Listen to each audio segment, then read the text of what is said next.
नमस्कार, मी माधुरी आणि माधुरीज डायरीज मध्ये तुम्हा सगळ्यांचं खूप खूप मनापासून स्वागत. आजच्या करिअर कट्टामध्ये आपल्याला भेटायला आलेत एबीसी एज्युकेशन आणि ग्रामर केअर अकॅडमीचे डायरेक्टर आशिष भाकरे. तसं आशिष माझ्यासाठी गेस्ट नाहीये, माझा मित्रच आहे. नमस्कार आशिष, तुझं खूप खूप स्वागत. नमस्कार नमस्कार नमस्कार माधुरी. ही एक फ्रेज आहे ऑन क्लाउड 9. क्लाउड म्हणजे ढग होते, परंतु या ठिकाणी फ्रेजमध्ये शब्दशः अर्थ घ्यायचा नसतो, तो भावार्थ घ्यायचा असतो. बघा, ऑन क्लाउड 9 या फ्रेजचा अर्थ काय होतो? अ स्टेज ऑफ एक्स्ट्रीम हॅपीनेस, म्हणजे खूप आनंद होणे, खूप आनंद होणे. म्हणजे राकेश, बघा वाक्यात उपयोग बघा, Rakesh was on cloud 9 after passing the Rajyaseva mains. Rajyaseva mains जर त्यांनी काढलेली असेल तर त्याला खूप आनंद होईल, त्याचा हॅपीनेस कसा एक्स्ट्रीम असेल, आणि म्हणून ऑन क्लाउड 9 असे फ्रेज वापरले जाते. दुसरी गोष्ट, गट क 2019 MPSCच्या परीक्षेला हा प्रश्न आला होता. बघा, विनिता, आता हा जो इज आहे ना, या ठिकाणी बी लागत असते. बी म्हणजे एम आर वॉज वेअर, ठीक आहे ना, ते बीचे रूप आहे, टू बीचे रूप. Vanita is on cloud 9. Vanita is on cloud 9 after winning the final match. म्हणजे फायनल मॅच जिंकल्यानंतर वनिताला खूप आनंद झाला, विनिताला, म्हणून म्हटलेलं काय, Vinita is on cloud 9 after winning the final match. प्रश्न विचारलेला आहे, द अंडरलाईन फ्रेज मीन्स. अंडरलाईनच्या फ्रेजचा अर्थ काय होतो, म्हणजे या ऑन क्लाउड 9चा अर्थ काय होतो? To be very happy, to be very angry, to be fond of somebody, किंवा नन ऑफ दिस. तर समजून घ्या, टू बी व्हेरी हॅपी या ठिकाणी हे ऑप्शन करेक्ट आहे. संपूर्ण बेसिक पासून ऑनलाईन इंग्रजी व्याकरण शिकवणारे महाराष्ट्रातील एकमेव ॲप आशिष भाकरे सरांचे एबीसी एज्युकेशन ॲप. ऍडमिशनसाठी आजच संपर्क करा 9923738136. येस, तर आशिष बद्दल इंट्रोडक्शन द्यायला मला आवडेल. आशिषचं ऍक्च्युली MBA इन मार्केटिंग आहे आणि मार्केटिंग मध्ये पोस्ट ग्रॅज्युएशन केल्यानंतर, म्हणजे जनरली मुलं पोस्ट ग्रॅज्युएशन झालं किंवा ग्रॅज्युएशन झाल्यानंतर जॉब करायला जातात, पण हा एक ऑन्ट्रप्रेनर आहे. त्याने स्वतःचाच करिअर स्वतः स्टार्ट केलंय, बिझनेस स्टार्ट केलाय, आणि त्याच्या मार्केटिंग फील्डचा कसा उपयोग तो करतो ते खूप इंटरेस्टिंग आहे. आणि ह्या सगळ्याच त्याच्या करिअर पाथ बद्दल तुम्हाला ह्यामध्ये जाणून घ्यायला मिळेल. तर आपण आशिष कडूनच सुरुवात करूया. आशिष, मला तुझ्याबद्दल थोडं सांगशील की तुझं बॅकग्राऊंड किंवा तुझं गाव, फॅमिली बॅकग्राऊंड कसं आहे, एज्युकेशन वगैरे काय आहे? नमस्कार नमस्कार मित्रांनो. असं फार काही सांगावं तेवढं तर आपण मोठं नाही आहे, पण जे काही एक आपण एक शिक्षण घेतल्यानंतर करायला पाहिजे त्यापेक्षा आपण थोडा वेगळा झालो. म्हणजे कसं ना, आपल्या महाराष्ट्रामध्ये असो की आपल्या देशामध्ये असो, एक सिस्टीम आहे. पोरांना 10+2 शिकवतात, त्यानंतर एक आणखी डिग्री किंवा डिप्लोमा असतो, आणि समोर मग नोकरीसाठी धावपळ असते. म्हणजे आता हे जे आहे ब्रिटिश कालीन शिक्षण, हे अजूनही चालू आहे आणि अजूनही चालू राहील. फक्त आता या गव्हर्नमेंटने जे नवीन रूल्स आणलेले आहेत इंडियन गव्हर्नमेंटने, तर ते मला फार चांगले वाटले ऍक्च्युली. कारण कसं आहे ना, आपण जेव्हा पाहतो तेव्हा, म्हणजे आता आपलं वय जवळपास 30-31च्या घरात आहे, तर आतापर्यंत जे काही शिक्षणाविषयी आपण शिकत आलेलो आहे, ऐकत आलेलो आहे, त्यामध्ये प्रॉब्लेम काय होता नेमका? आजही कोणी पालक, आता मी थोडा वऱ्हाडी बोलतो जास्त वेळा, तर कधी कधी वऱ्हाडी शब्द येतील, वऱ्हाडी फ्रेजेस येतील, तर तर सगळेच म्हणजे पालक, मग तो पालक मुंबईतला असो की एखाद्या गावातला असो, की तो दिल्लीतला असो की कुठतो आहे, तो बाबू चांगला अभ्यास करजो, नोकरीवर लागजो, असं हे म्हणते. बाबू चांगला अभ्यास करजो, नोकरीवर लागजो. आता बाबूला अभ्यास कसा करावा आणि नोकरीवर कसं लागावं हे फार तेव्हा समजत नाही, पण त्या डोक्यात पक्क बसलं राहते की बाबू अभ्यास करजो, नोकरीवर लागजो, म्हणजे नोकरीवर लागण्याचा पाठ अभ्यास करणे आहे, इतकं त्याला समजते. करेक्ट. असा मला पालक दिसत नाही. बाबू अभ्यास करजो पण चांगला व्यवसाय सुरू करजो, बाबू अभ्यास करजो पण हे काहीतरी नवीन संशोधन करजो. राष्ट्रचंद्र तुकडोजी महाराज म्हणते आपल्या ग्रामगीतेमध्ये की परदेशी तरुणांशी वेड, नित्य नवे संशोधन प्रचंड, तैशी धुंद चढावी अखंड, गावच्या शिक्षित तरुणाला. म्हणजे जसे फॉरेनमध्ये सगळ्या गोष्टीचे शोध लागतात, आपण ते वापरतो, आपला हा भाग वेगळा, पण इथे काही तेवढी कलाकारी कोणी दाखवत नाही किंवा तेवढ्या भानगडीत पडावं असं ना पालकांना वाटत, ना कोणत्या शिक्षकांना वाटत, ना विद्यार्थ्यांना वाटत. हा, विद्यार्थ्यांना वाटू शकते एका लिमिट, एका म्हणजे लेवलपर्यंत जाऊन, पण त्यांच्यासोबत त्यांचे पालक चांगल्या पद्धतीनं असेल तर, शिक्षक असेल तर, त्यांना सिस्टीम समजून सांगितली तर. नोकरी हा एक, बघा कसं आहे ना, आपण जेव्हा हे करतो, म्हणजे आपण जेव्हा शिक्षण शिकतो किंवा आपण जीवन जगतो, तर जीवन जगण्यासाठी हा अन्न, वस्त्र, निवारा बेसिक गोष्टी आवश्यक आहे. आणि त्यांच्या व्यतिरिक्त ज्या गोष्टी आज वाढलेल्या आहेत, तर त्या आपण त्याला आपण बेसिक नीड्स आजच्या म्हणू शकतो. ठीक आहे. मग त्यामध्ये मनोरंजन असेल, खेळ असेल, आरोग्य असेल, शिक्षण असेल. पण नेमकं कसं होते ना, या सगळ्या गोष्टींची गरज भागवण्यासाठी पैशांची गरज असते. ठीक आहे. आणि सगळे लोक पैसा कमवण्यासाठी नोकरी हा व्यवसाय शोधतात, म्हणजे नोकरी शोधतात, फक्त नोकरी हा पार्ट शोधतात. आता मला सांगा, आणि त्यामध्ये गव्हर्नमेंट नोकरी, म्हणजे गव्हर्नमेंट नोकरी असेल तर बरं, आणि तो जर प्रायव्हेट मध्ये असेल तर मग बरं नाही. तर या सगळ्या भानगडीत आपण काय करतो, कोणाला अडकवून ठेवतो. नोकऱ्या असतात गव्हर्नमेंटचे 40, तुम्हाला सांगतो रियालिटी खरी, ज्या फील्डमध्ये मी आहे, ज्या फील्डमध्ये मी शिकवतो किंवा राहतो, वावरतो, नोकऱ्या असते 40, फक्त 40, आणि 40 लाख फॉर्म्स येतात. विचार करा, मला सांगा 40च लोकांना नोकऱ्या मिळणार आहे ना, मग त्यासाठी 40 लाख लोकांना स्पॉइल करून राहिले हे सगळं सिस्टीम. कारण आपल्याला शिकवलेलं आहे की बाबू चांगला अभ्यास करजो, नोकरीवर लागजो, पण कोणी सांगत नाही की बाबू चांगला करजो, चांगला शिकजो, आणि त्या शिक्षणाचा फायदा लोकांना ज्या ज्या गोष्टी पाहिजे त्या गोष्टी देण्यासाठी वापरतो, असं कोणी शिकवत नाही. आणि म्हणून मग आपण काय केलं, आता माधुरी आणि मी सोबत मुंबईला शिक्षण शिकत होतो, तेव्हा त्या बॅच मधले बहुतेक मुलं कुठे जॉब करून राहिले, कोणी काही केलं, कोणी आजही प्रिपरेशन करत आहे. मी जेव्हा तिकडून इकडे आलो, मी माधुरी मी 6 महिने वगैरे मी जॉब केला असेल, तुला फ्रँकली सांगतो. 6 महिने मी जॉब केला, तिथेच केला मुंबईला, आणि इकडे पण केला, नागपूरला पण केला थोडाफार दिवस. पण मला तो असते नाही, डीएनए असते आपल्यामध्ये काहीतरी, जीन असते ते, म्हणजे मला नाही करायचं, मला हे कोणाला तरी ऐकून घ्यायचं, आणि मग माझा बॉस राहील कोणीतरी, मग मी बॉसची हाजी करेल, मग मला काहीतरी बोनस मिळाल्यावर मग मला आनंद होईल वगैरे, आणि तो मला सांगेल, तो माझी लाईफ कंट्रोल करेल, असं मला तरी वाटत नव्हतं की माझी लाईफ कोणीतरी दुसऱ्याने कंट्रोल करावी. आणि मग मी सरळ निर्णय घेतला की आपण आपलं गाव गाठावं. गाव म्हणजे माझं अमरावती गाठावं. आमचा जिल्हा आहे अमरावती. आता मी सध्या माझ्या गावात आहे, मी तुम्हाला माझं गाव पण दाखवेल नंतर एंडिंगला व्हिडिओच्या. तर लहानसं गाव आहे आमचं, 400 लोकांचं गाव आहे आमचं, खूप मोठं गाव नाहीये, छोटंसं गाव आहे. ठीक आहे. तर इथून 110 किलोमीटर गाव आहे. म्हणजे मुंबईतून जेव्हा मी आलो तर मला त्याला आपल्या गावी म्हणजे आपल्या अमरावतीला होम डिस्ट्रिक्टच्या सिटीमध्ये. मग तिथे नेमकं काय करावं, तर सुरुवातीला मी म्हणजे कोणीतरी मला सांगितलं होतं की तू बँकिंगचे एक्झाम्स दे. मी म्हटलं त्याला आपण देऊन टाकू, हरकत नाही. पण ते पण मी फक्त 6-1 महिने केलं असेल, पण परत डोक्यात जायचं, ते दिली एक्झाम, आणि एखाद्या ठिकाणी आपण क्लर्क म्हणून लागलो सुद्धा. पण आज क्लर्कची लाईफ काय आहे, म्हणजे ते त्यांनी आयुष्यात खूप कमावलेलं आहे, खूप एखादं काही केलं, असं तर काही स्टोरी ऐकायला मिळत नाही. मग म्हटलं आपण स्वतःचा व्यवसाय सुरू करायचा. आणि आधीपासून मला इंग्लिश शिकवण्याची आवड होती. जर मी खूप मराठी बोलत असेल, मी अगदी वऱ्हाडी बोलत असेल, वऱ्हाडीवर माझं प्रेम असेल एकदम, म्हणजे बोलण्यातूनही असं वाटतं की काय गावंढळ मुलगा आहे. गावंढळ नाही ते, हे शुद्ध वऱ्हाडी आहे.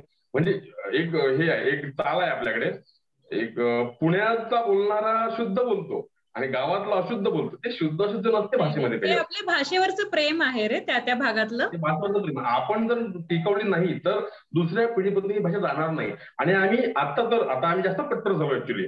आणि आता आपण मुद्दाम वऱ्हाडी बोलतो. ज्या ठिकाणी आवश्यकता आहे त्या ठिकाणी प्रमाण भाषा बोलतोच. मी जेव्हा शिकवताना मी प्रमाण भाषा शिकवतो. ठीक आहे. ऐकणारा मुलगा महाराष्ट्रातील कुठलाही राहू शकतो, तो मुंबईचा पण राहू शकतो, पुण्याचा पण राहू शकतो. मी शिकवताना मी म्हणजे प्रमाण मराठी बोलतो. पण जेव्हा शिकवण्याच्या व्यतिरिक्त आम्ही सर्रास मराठी बोलतो. हा, मग कुठे म्हणाले की मग काय गावंडळ मुलगा हा आहे, असं नसते ऍक्च्युली. आपण जेव्हा म्हणजे समजा आता जे रिक्वायरमेंट आहे, कोणती रिक्वायरमेंट, जगात भरपूर रिक्वायरमेंट आहे, भरपूर रिक्वायरमेंट. मी शोधलं या ठिकाणी कोणती रिक्वायरमेंट आहे, तर मग इंग्लिश शिकवणारे मी पाहिले. आता प्रत्येक शहरामध्ये इंग्लिश शिकवणारे लोक असतात सिव्हिल सर्व्हिसेसला. मी म्हटलं आपण यामध्ये ट्राय करायचं.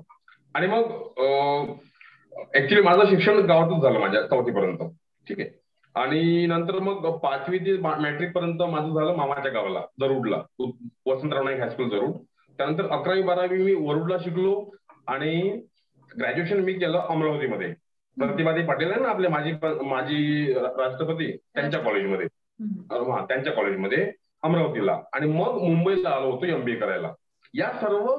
या सर्व शिक्षणाचा फायदा जो आहे तो आता मी घेऊन राहिलो.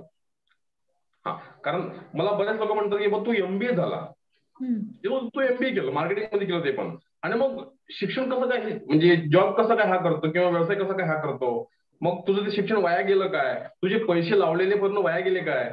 मी सांगतो ते वाया नाही गेले, ते केलं म्हणून मला हे जमून राहिलं, नाही का. खरंय. हा, बोल ना तू, विचार.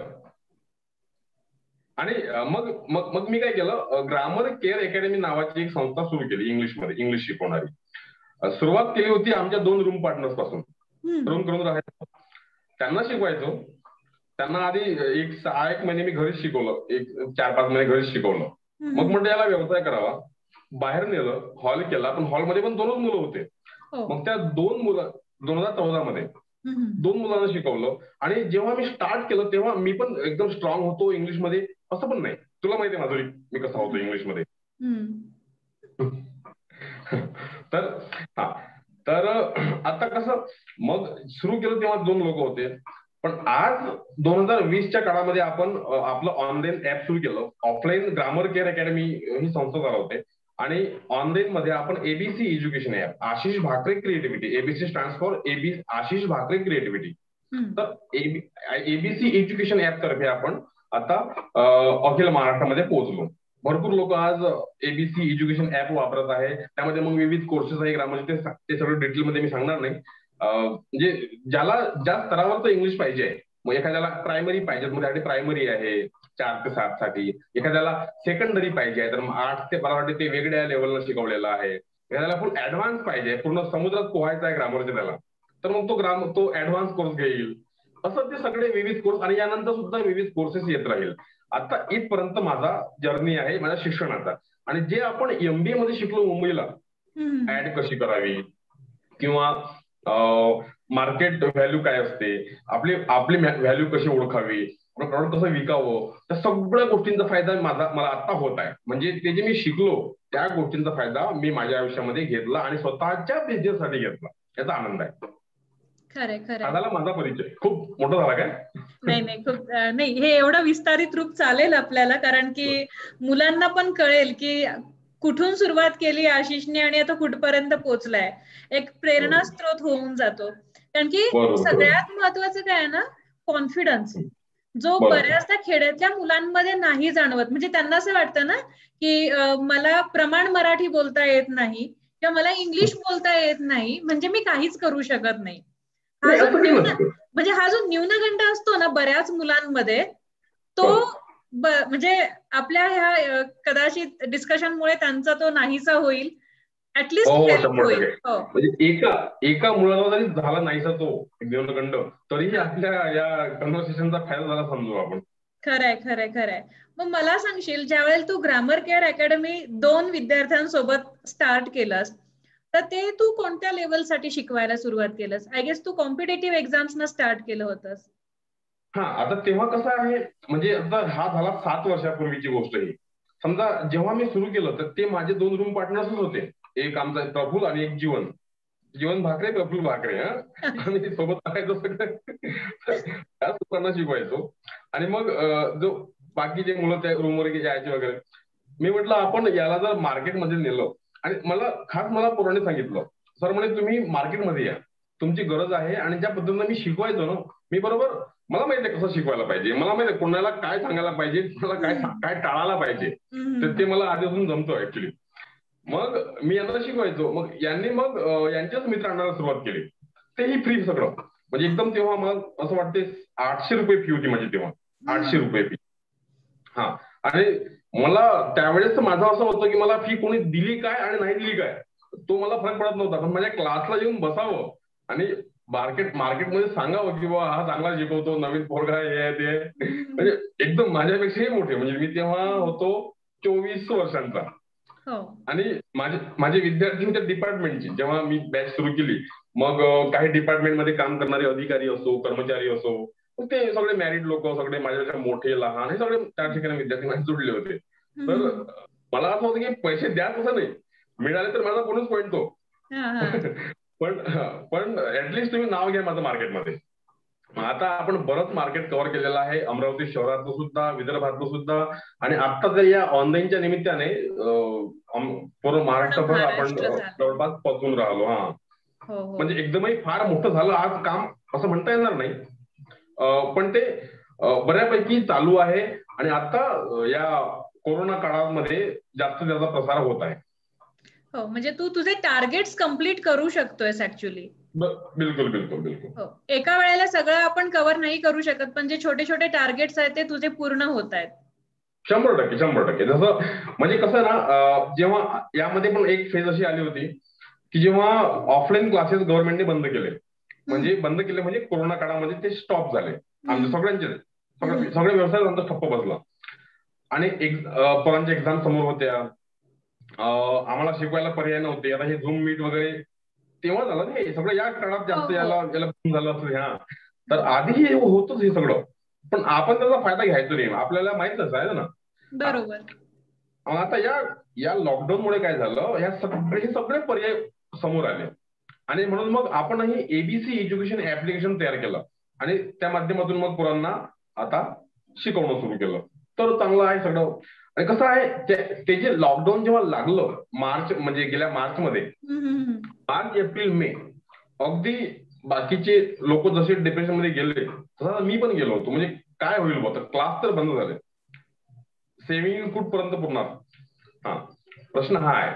आणि मग नेमका पर्याय काय, कारण तेव्हा पर्याय नव्हता आणि पोरांच्या एक्झाम्स वर होत्या. व्हॉट्सअपला शिकवावं तर ते बेटर राहत नाही. मग आम्ही पैसा खर्च करून तो ऍप तयार केलं आणि ऍप सुरुवात केली असं. तर ते कमी जास्त प्रमाणात ते होतच राहतं असं, परंतु सुरुवात करणे महत्वाचे आहे. म्हणजे मला एक आठवते डॉक्टर अब्दुल कलामांचं वाक्य, आणि हे वाक्य म्हणजे जी मी आज काहीतरी करत आहे, म्हणजे प्रत्येक इव्हेंट, मग तो एमपीएससी चालता बोलता असो, एमपीएससी स्ट्रगलर असो, किंवा कोणताही इव्हेंट असो, त्यांचं एक वाक्य असं आहे, आणि खूप मी ते माझ्या रूमवर ते लिहून ठेवलं होतं. आपण आता कसं आहे, कुणी म्हणतात की आपल्याला समजून काय, म्हणजे आपल्या मराठी भाषेत आहे काय, आपण तर करून टाकू, पण ते समजून काय झालं आपल्याला, असं करून तर नको बा. पण माझं असं म्हणायचं आहे की तुम्ही सुरुवात करा. डॉक्टर कलाम म्हणतात, आप चलिए आगे का रास्ता वहां से दिखने लगेगा. म्हणजे तुम्ही सुरुवात करा, तुम्ही एका ठिकाणीपर्यंत जा, पुढचा रस्ता तुम्हाला त्या ठिकाणून मिळेल. बरोबर आहे ना ते? तर ते खूपच भाव वाटते मला. तुम शुरू करो, आगे का रास्ता तुमको वहां से दिखाई देगा. असं तर मग ते आज इथपर्यंत आहे. आता भविष्यामध्ये काय दडलेलं आहे, काय होईल आपलं, कसं होईल, की सगळं बंद पडेल, की एकदम बूम होईल, एकदम बायजूस वगैरे होऊन जाईल, तर तो भाग आपल्या मेहनतीवर डिपेंड आहे. तर त्यासाठी आपण फुल मेहनत करून राहिलो. हो, मेहनतीचं फळ तुला नक्कीच मिळेल, अजून म्हणजे मिळतच आहे आणि अजूनही छान मिळेल. कारण की तू आता बोलताना म्हणजे आपल्या कन्व्हर्सेशन मध्ये आलं की तुझ्या सिरीज सुरू आहेत, एमपीएससी चालता बोलता वगैरे. तर एमपीएससी चालता बोलता हे जे क्विज आहे, एक प्रश्न मंजुषा, जे एमपीएससी युपीएससी ला एक्झाम्सला जे क्वेश्चन्स येतात ते तुम्ही त्या एपिसोड्स मधून करता आणि चांदीचं नाणं देता. म्हणजे मी ते सिरीज पाहिलेलं आहे. हो, पुन्हा एमपीएससी साठी भरपूर मुलं प्रयत्न करत असतात, युपीएससी एमपीएससी दोन्हीसाठी, आणि त्यांचा तो जो स्ट्रगल असतो त्याचेही तुझे सीझन्स झालेले आहेत. तर ऍक्च्युली म्हणजे तू फक्त इंग्लिशचं एक छान टीचर नाहीयेस, टीचर तर आहेसच, म्हणजे बरोबर. काही सोबत तू अशा म्हणजे तुला कसं काही सुचलं की बाबा मी युट्यूब चालू करावं आणि केल्यानंतर ह्या अशा सिरीज आणाव्या ज्याच्यातून लोकांना म्हणजे विद्यार्थ्यांना फायदा होईल.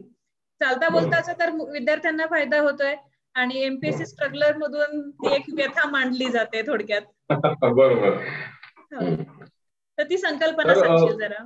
हा कसं आहे ना, आता सरळ सरळ विषय आहे की माझ्या शिक्षणाचा फायदा मी कसा घेतोय. बस इट्स ऑल अबाउट दॅट. म्हणजे मला जो मी व्यवसाय सुरू केला इंग्लिश ग्रामर शिकवण्याचा, अगदी बेसिक पासून शिकवतो आणि मला पर्सनली माझा व्यवसाय आहे म्हणून वाटत नाही, तर मी ज्या पद्धतीनं शिकवतो एकदम बारकावी छोटे छोटे सांगतो, समजून सगळ्या गोष्टी सांगतो, तर हे सगळं लोकांपर्यंत पोहोचावं. एक हा झाला प्रामाणिक उद्देश सामाजिक. दुसरा उद्देश आहे 100% व्यावसायिक, की मला ऍडमिशन मिळाव्या, लोकांच्या खिशातले पैसे माझ्या खिशातले यावे, बस हा दोन आहे, हे दोन माझे हेतू आहे. सामाजिक असा की पोरांपर्यंत एक बेटर इंग्लिश गेलं पाहिजे, त्यांच्या भाषेत त्यांना समजेल असं, त्यांचे प्रॉब्लेम्स समजून घेणारा मास्तर असं वाटते मला मी आहे, कदाचित मी आहे. तर हे त्यांच्यापर्यंत पोहोचावं हा एक सामाजिक उद्देश आणि मला पैसे मिळावे, माझं करिअर सेट व्हावं, तर हा झाला दुसरा उद्देश प्रोफेशनल 100%. ठीक आहे. आता हा उद्देश साध्य करायचा आहे तर मग सरळ सरळ आपल्याला असं वाटते, म्हणजे हा जगाने मान्य केलेला नियम आहे की तुम्ही काही पण सुरू करता तेव्हा त्याचा प्रपंड झाला पाहिजे, ते लोकांपर्यंत पोहोचलं पाहिजे. मग आपण टीव्ही ऍड्स बघतो. आता टीव्ही ऍड्स खूप मोठमोठ्या कंपन्यांच्या असते, आपल्याला ते शक्य नाहीये. आपण हार्डली आपल्या शहरामध्ये बॅनर्स काढून लावू शकतो, पॅम्पलेट्स काढून लावू शकतो, पण त्याला एक लिमिट आहे. फिजिकल गोष्टीला एक लिमिट असते. तू अमेरिकेत आहे, मी इथे बसलो आहे माझ्या गावाला एका छोट्याशा खेड्यामध्ये अमरावती जिल्ह्यातल्या, तर आपण एकदम मस्त असं वाटतं तू माझ्यासमोर बसली आणि आपण बोलून राहिलो.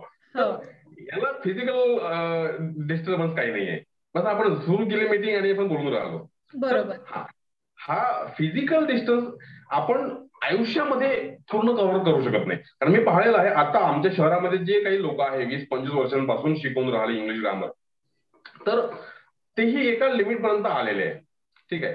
आणि आपण जर एकाच शहरापुरतं मर्यादित राहिलो तर आपण सुद्धा एकाच शहरापुरतं फुगून जाऊ. आणि बेडूक असतो ना, बेडूक फुगून फुगून किती फुगेल, तर तो जास्तीत जास्त एवढा होईल, तो हत्तीला होऊ शकत नाही. बेडकाचा हत्ती करायचा असेल तर आपल्याला निश्चितच आपल्या कक्षा वाढवाव्या लागतील. आणि मग आपल्या भौगोलिक सीमा ज्या आहे आपल्या अमरावतीच्या त्या आपण तोडल्या. आणि मी म्हटलं माझ्या क्लासची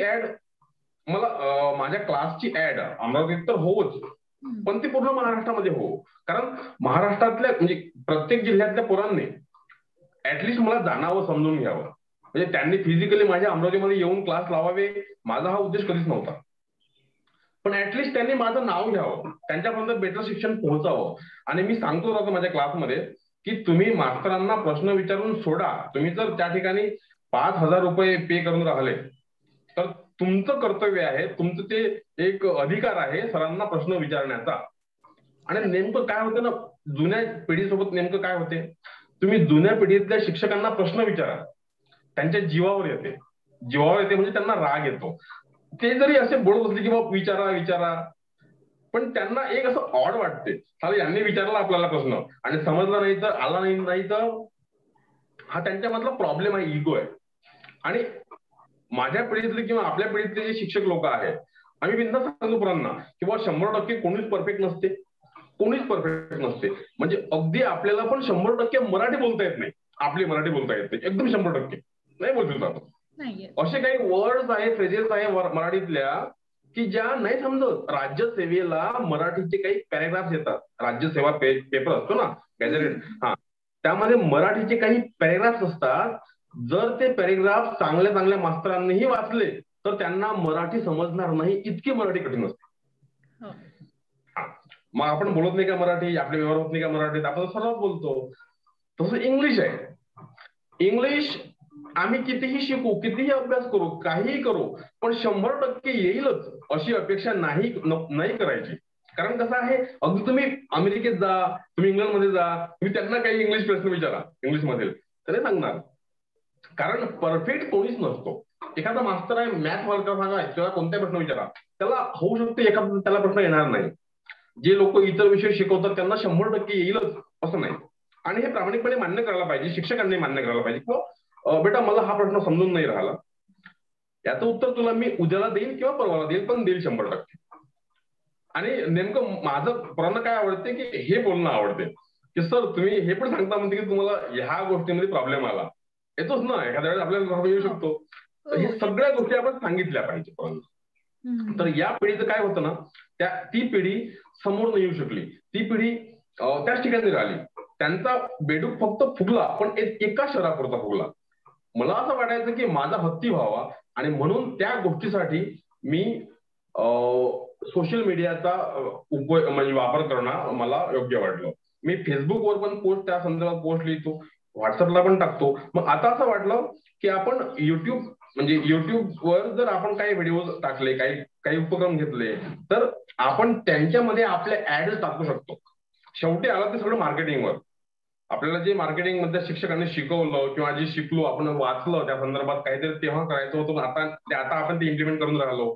मग माझ्या एबीसी एज्युकेशन ऍप किंवा ग्रामर केअर अकॅडमीची ऍडव्हर्टाईज व्हावी, जाहिरात व्हावी, संपूर्ण महाराष्ट्रामध्ये पोहोचावी. ते विद्यार्थी मला मिळेलच, बाहेर गावचे तुझ्या सातारा मधले विद्यार्थी मला मिळेलच हा विषय नाहीये.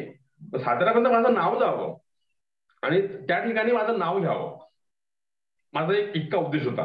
आणि म्हणून मग काय केलं, टीव्ही ऍड्स आपण देऊ शकत नाही, आपण खूप मोठमोठे बॅनर्स छापू शकत नाही किंवा आपण काही स्वतःच काही करू शकत. मग म्हणून म्हटलं मी आपल्याला हे सगळं शक्य नाहीये इकॉनॉमिकली, मग स्वतःचा प्लॅटफॉर्म तयार करावा. म्हणून मग ते युट्यूब चॅनल सुरू केलं, त्यामध्ये मग विविध प्रोग्राम सुरू केले. मग पहिला प्रोग्राम त्यामधला होता एमपीएससी चालता बोलता.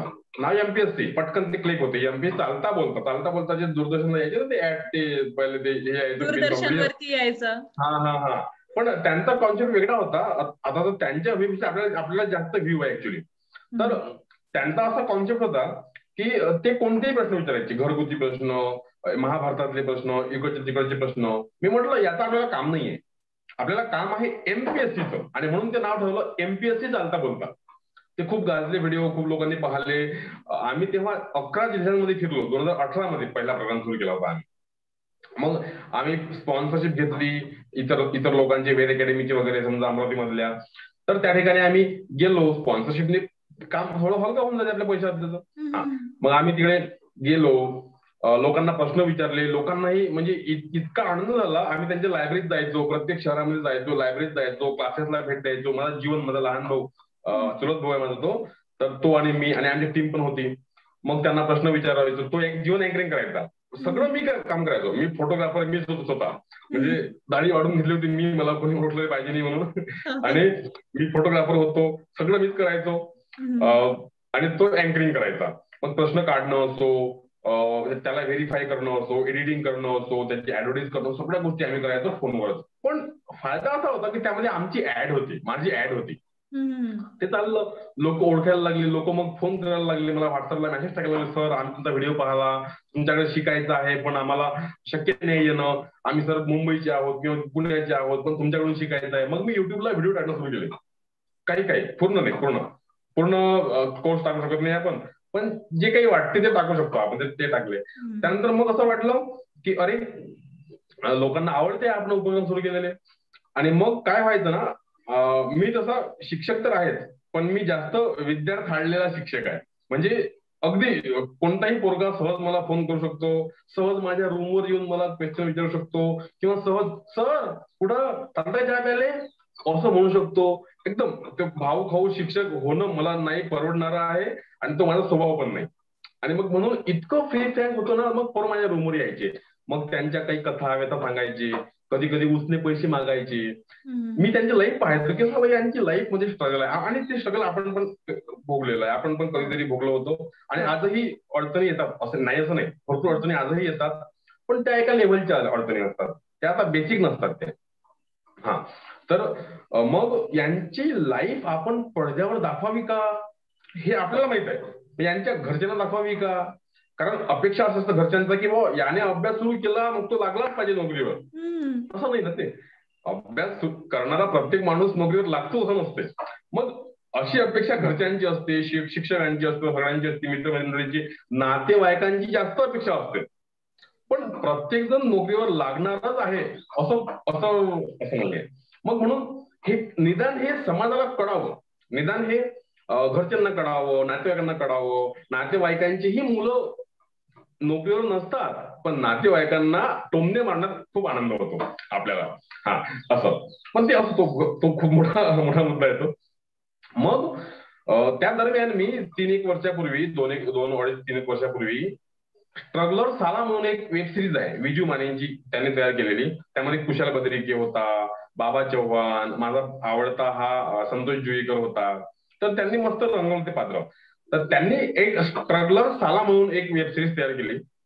त्यांच्यामध्ये स्पष्ट भाषा वापरलेली आहे, शिवे वापरलेले आहे, तो भाग वेगळा, त्यांचा भाग आहे मेकिंगचा. पण त्यामध्ये जे फिल्म इंडस्ट्रीत लोक असतात, जे न्यू फाईट लोक असतात, नवीन लोक असतात, तर त्यांच्या लाईफ मध्ये काय स्ट्रगल आहे ते त्यांनी दाखवलं. मग त्या ठिकाणी मी तो स्ट्रगलर हा शब्द घेतला. त्यांचा होता स्ट्रगलर साला, तो स्ट्रगलर मी शब्द घेतला आणि मी म्हटलं एमपीएससी स्ट्रगलर्स, एमपीएससी स्ट्रगलर्स. ठीक आहे. आणि ते त्यांची लाईफ दाखवते, आपण यांची लाईफ दाखवावी. आणि मग म्हणून 2018 मध्ये आम्ही पहिला सीझन केला. त्यामध्ये 20 एपिसोड केले, लहान लहान सगळे माझे कलाकार, माझे गावातले मुलं, माझा त्यामध्ये भाऊ पण होता, ठीक आहे, चंदन ठाकरे, आणि भरपूर त्यामध्ये लोक होते. आणि स्वतः मीच करायचो, मीच स्क्रिप्ट लिहायचो, मीच कॅमेरा पकडायचो, मीच एडिटिंग करायचो, सगळं खर्च पण मीच, प्रत्येक गोष्टी मी करायचो. आता काय वन मॅन आर्मी. आणि हे सगळं तेव्हा करायचो. सगळं क्लास बी संपल्यानंतर जो आपल्याला काही वेळ मिळतो टाइमपास करण्यासाठी, तो टाइमपास आम्ही या ठिकाणी करायचो. त्यामध्ये माझी ऍडव्हर्टाईज लावायचो. ते पण व्ह्यूज चांगले गेले, माझं हे झालं. मग पुन्हा लोकांचे फोन आले की सर आम्हाला तुमच्याकडे शिकायचं आहे, तुम्हाला पाहायचं आहे, तुमच्याकडे सगळं करायचं आहे. मग आम्ही दुसरा सीझन केला 2019 मध्ये. तर त्यामध्ये आम्ही थोडंसं ब्युटिफाय केलं, त्याला थोडंसं व्यवस्थित केलं. आणि आता या वर्षी 2021 मध्ये आता 1 एप्रिलला 1 ते 5 एप्रिल पर्यंत आमची शूटिंग आहे. तिसरा सीझन आम्ही थोडा प्रोफेशनली करतो आहे. म्हणजे स्क्रिप्ट लिहिणारा स्क्रिप्ट रायटर वेगळा आहे, डायरेक्टर वेगळा आहे, 2-2 कॅमेरे आहे, 2-2 कॅमेरामॅन आहे, एडिटर वेगळा आहे, फुल प्रोफेशनल आहे, पोस्टर थंबनेल मेकर्स वेगळा आहे, मी प्रोड्युसर आहे फक्त, आणि कॉन्सेप्ट मेकर आहे. म्हणजे काय, तेव्हा आम्ही मीच एकटा काम करून माझ्या साध्या फोनवर करायचो. आज आपण लेव्हल वाढवली, इथपर्यंत आलो. म्हणजे सुरू करणं महत्वाचं होतं. एक हा मेसेज जातो पोरांना. आणि हे सगळं मी का करतोय, तर माझ्या ऍडव्हर्टाईज साठी करतोय. कारण माझ्याकडे टीव्ही ऍडचा पर्याय उपलब्ध नाहीये. मग मला स्वतःचा पर्याय सुरू करावा लागेल, स्वतःचा पर्याय मला पूर्ण द्यावा लागेल, उपलब्ध करून द्यावा लागेल, आणि त्याचा फायदा मलाच घ्यावा लागेल. आणि मग यामध्ये काय होतं ना, यामध्ये प्रोडक्शन कॉस्ट खूप वाढली. समजा प्रोडक्शन कॉस्ट खूप वाढली, खूप आपल्याला ते पडून नाही राहिलं, तर मग आपण काय करतो, लोकांची स्पॉन्सरशिप घेतो. आपल्यासोबत मग इतर लोकांचाही फायदा होतो, त्यांचाही ब्रँड, त्यांचाही लोगो लोकांपर्यंत जातो, त्यांचाही फायदा, माझाही फायदा. जसं कंपनी कसं हे काढते ना, म्हणजे पब्लिकला शेअर्स वाटतात, किंवा एकदम आमच्याकडून इतका मोठा प्रोजेक्ट होणार नाही, मग हे शेअर्स काढतात, तुमचाही फायदा, तुम्ही शेअर्स घ्या, पैसे द्या आम्हाला, तुमचाही फायदा, आमचाही फायदा. तर मग मी पण माझी स्क्रीन लोकांसोबत शेअर करतो युट्यूबची, किंवा मला थोडे पैसे द्या, तुम्ही माझ्या ऍडवर या, की त्या ठिकाणी ते फिटमपाट होऊन जाते. ठीक आहे, तुमचाही फायदा, माझाही फायदा, चालू द्या, असं. तर हे सगळं आहे, it's all about my advertisement. आणि सगळं पुराणपर्यंत पोहोचलं पाहिजे. बरोबर. तुझं ते वाक्य मला फार आवडलं. म्हणजे तू जे बोललास अब्दुल कलामांचं, आपलं डॉक्टर एपीजे अब्दुल कलामांचं वाक्य बोललास की सुरुवात करणं गरजेचं आहे, पण नुसतीच सुरुवात करून चालणार नाही, त्या कामामध्ये सातत्य सुद्धा हवंय. जर सातत्य नसेल ना, मग ती सुरुवात केलेली कधी संपुष्टात येईल हे सुद्धा कळणार नाही. हा, तेच आहे. आता बघ, माझं कसं ना, माझी जर समजा आता मी एक वर्ष झालं मला गावात राहायला, पण गेल्या 9 महिन्यांपासून जर माझं तुम्ही हे पाहिलं, रुटीन पाहिलं, तर फक्त 5 तास झोपतोच मी.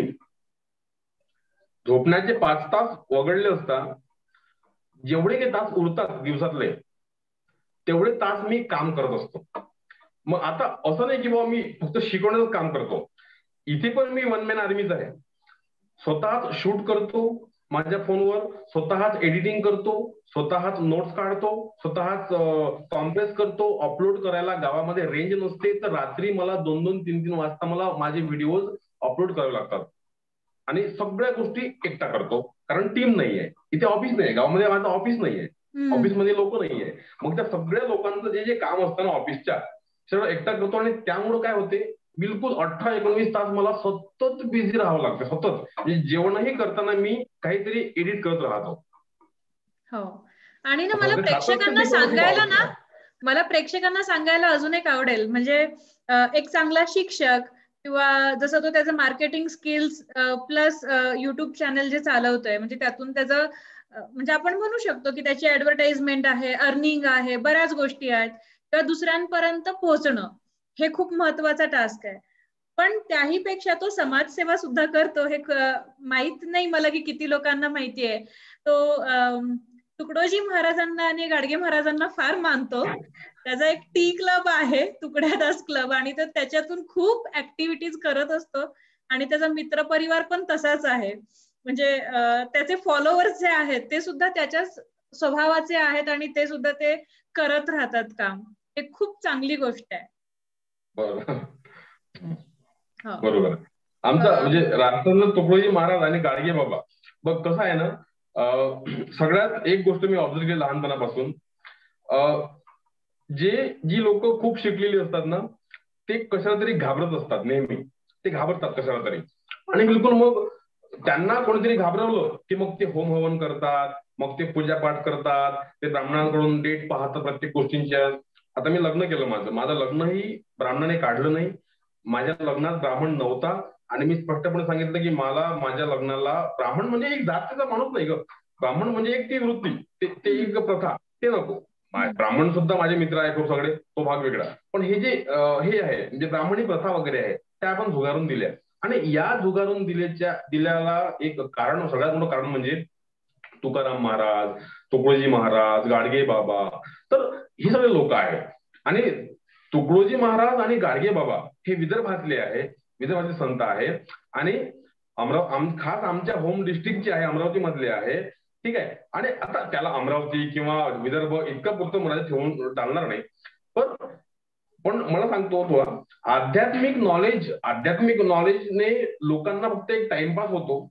पण ज्या म्हणजे जीवन जगण्यासाठी ज्या गोष्टी आवश्यक आहे, आता बघ मला एक ओढ मोठी साधायची वाटते. मी मगाशी पण तुला सांगितले की परदेशी तरुणांची वेड, नित्य नवे संशोधन प्रचंड, तशी धुंद चढावी अखंड गावच्या शिक्षित तरुणाला. म्हणजे कच्चा माल मातीच्या भावे, पक्का होता चौकटीने घ्यावे, मग ग्रामजन कसे सुखी व्हावे पिकवणे ते चुकाशी. या सगळ्या गोष्टी आहे ना. आम्ही ग्रामगीता वाचली, आम्ही राष्ट्रसंतांच्या विचारांच्या सानिध्यात राहिलो. ग्रामगीता म्हणजे गाडगे बाबांना जवळून पाहिलं, म्हणजे जवळून अनुभवलो या त्यांच्या विचारांना. मग वाटलं म्हणजे मी तुलना म्हणून करत नाही, परंतु इतर संतांनी पण चांगलं सांगितलंय. पण हे जे दोन संत आहेत, हे काहीतरी वेगळे आहे, काहीतरी स्पेशल आहे. आपण यांना युथ आयकॉन पण म्हणू शकतो, आपण यांना महाराष्ट्राचा आयकॉन पण म्हणू शकतो.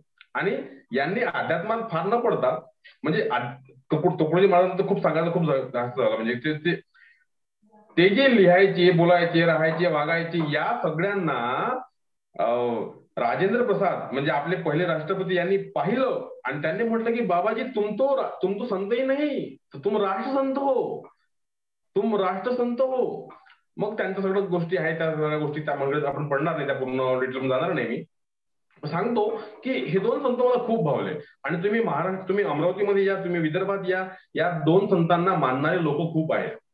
ठीक आहे. आणि म्हणून यांचं कार्य महाराष्ट्रात समोर यावं, ते मग कोणत्याही प्रकारे येऊ. म्हणजे इव्हन मी शिकवताना सुद्धा तुकडोजी महाराज, गाडगे बाबा वापरतो. म्हणजे असं नाही किंवा माझ्या प्रोफेशन मध्ये माझं समाजकार्य आणतो असं नाही, पण ते लोकांपर्यंत त्या ठिकाणी पोहोचलं पाहिजे. असं माझं प्रोफेशन वेगळं असतं, एकदम वेगळं. मी 100% प्रोफेशनल आहे. आणि मग एखादं मला सामाजिक काम करायचं आहे, तर मग त्या ठिकाणी मी 100% सामाजिक होऊन जातो. त्या ठिकाणी मग माझं प्रोफेशन पण आणत नाही आणि काही गोष्टी करत नाही. असं मला एक प्रश्न विचारायचा आहे. म्हणजे जसं की तुझं ग्रॅज्युएशन तिकडे अमरावतीमध्ये कम्प्लीट केलंस आणि त्यानंतर तू पोस्ट ग्रॅज्युएशन म्हणजे MBA करायला मुंबईमध्ये आला, राईट? म्हणजे मला वाटतं की हे खूप सलग झालं. म्हणजे ग्रॅज्युएशन झालं आणि लगेच पोस्ट ग्रॅज्युएशन केलंस. आणि मग त्यानंतर थोडासा जॉब एक्सपिरियन्स घेतला जिथे तुझं मन रमलं नाही. मग तू तुझा स्वतःचा ग्रामर केअर अकॅडमी सुरू केलीस. मग तिथून पुढे तुझी खरं जर्नी सुरू झाली. तुझा जो प्रवास आहे तो तिथून सुरू झाला. प्रवास म्हटल्यापेक्षा खरा स्ट्रगल तेव्हा सुरू झालं माझं. हो हो. तर मला असं विचारायचं आहे, म्हणजे माझ्या मनामध्ये प्रश्न आहे की आता भरपूर ग्रॅज्युएट्स आहेत, म्हणजे तुझं एमपीएससी स्ट्रगलर पण तो त्याच टाईपचं म्हणजे होऊन जाईल क्वेश्चन. तर असे आपल्या आजूबाजूला भरपूर विद्यार्थी आहेत, ग्रॅज्युएट होतात किंवा पोस्ट ग्रॅज्युएट होतात. जसं तू बोललास की 40 जागा आणि 40 लाख फॉर्म येतात त्या एक्झामसाठी. अशी कॉम्पिटिशन खूप आहे. त्याला कारणं भरपूर आहेत, फॅक्टर्स भरपूर आहेत. लोकसंख्या म्हण किंवा अजून काही असेल, स्किल डेव्हलपमेंट वगैरे, ह्या बऱ्याच गोष्टी येतात. तर हल्ली काय होतं ना, मुलं फार निराश होतात की जॉब नाही भेटला आणि मग जीवन संपवण्याचा विचार करतात. तर तो भ्याडपणा झाला, तो वेगळाच विषय आहे. पण जर एखाद्या विद्यार्थ्याला ह्या करिअर मध्ये यायचं असेल, म्हणजे थोडक्यात हे कोचिंग आहे, तर त्याने कधी सुरुवात करावी? म्हणजे तुला काय वाटतं की त्यांनी आधी कुठे जॉब एक्सपिरियन्स घ्यावा आणि मग करावं, की स्वतः शिकावं आणि शिकता शिकता हे करावं? असं काय वाटतं तुला? तुझं मत काय? कसं असते ना, शिक्षण सुरू करण्याचा कोणतं एक असं पर्टिक्युलर वय नाहीये. शिक्षण म्हणजे व्यवसाय सुरू करण्याचा वय नाहीये. जेव्हा मी क्लास स्टार्ट केले तेव्हा मी जमतेम 23 पूर्ण केले होते, 24 मला सुरू होतं, तेव्हा मी माझे क्लास स्टार्ट केले. माझे विद्यार्थी खूप मोठे मोठे होते तेव्हा पण. ठीक आहे. आता पण तेव्हा आलो, 7 वर्ष आम्हाला या गोष्टीसाठी झाले. ठीक आहे. बघ कसं असते ना, व्यवसाय सुरू करणे म्हणजे नेमकं काय असते, तर लोकांना गरज कशाची आहे हे शोधणे. म्हणजे आपल्याला लहानपणापासून जेव्हा शिक्षण मिळते, कोणते पालक सांगतात, शिक्षक सांगतात, शाळा सांगतात किंवा तुम्ही हे करा, ते करा, अभ्यास करा, अभ्यास करा, अभ्यास करा, नोकरी लागते.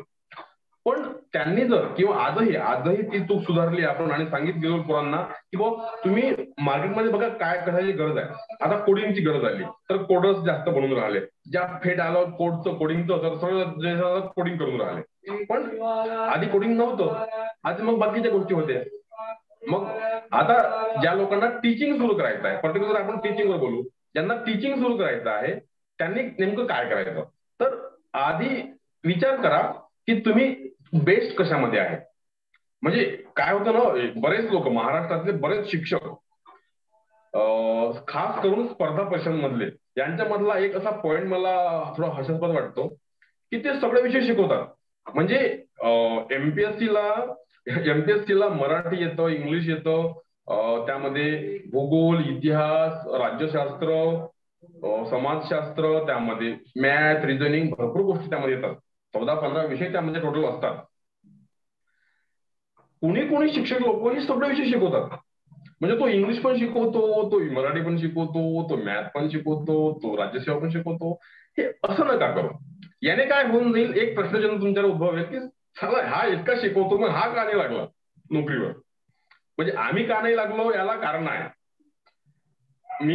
मी पण एक्झाम दिले आहे, असं नाही असं नाही. मी पण राज्यसेवेच्या एक्झाम देत राहतो, राज्यसेवेच्या फक्त, बाकी क्लास फोरच्या मी देत नाही. राज्यसेवेच्या एक्झाम मी देतो, पण राज्यसेवेची एक्झाम मला एकदा तरी क्रॅक करायची आहे ऍटलिस्ट. शेवटी मला माझं ऍप एबीसी एज्युकेशन ऍप मला वेदांतू करायचं आहे, तिकडे बायजूस करायचा आहे, हा भाग माझा आहे. पण मला ऍटलिस्ट एक क्रॅक करायचे आहे, मला नाव पुढे लावायचं आहे ते आशिष भाकरे आणि हे अमुक तमुक. असं वाटते मला की माझा व्यवसाय त्याने आणखी जास्त वाढेल. ठीक आहे. हा भाग झाला माझा वैयक्तिक भाग. जेव्हा तुम्ही अभ्यासाला म्हणजे स्टार्ट करता तुम्ही कोणत्याही व्यवसायाला, टीचिंग फील्ड मधल्या व्यवसायाला, तेव्हा पहा तुमचा दुवा कोणता आहे. मला इंग्लिश फार जमतं, मला इंग्लिश ग्रामर फार जमतो, पण मला मॅथ जमत नाही. मग मास्टर आहे म्हणून मी तो पोरांचा फायदा घेऊन मॅथ पण शिकवायचं का?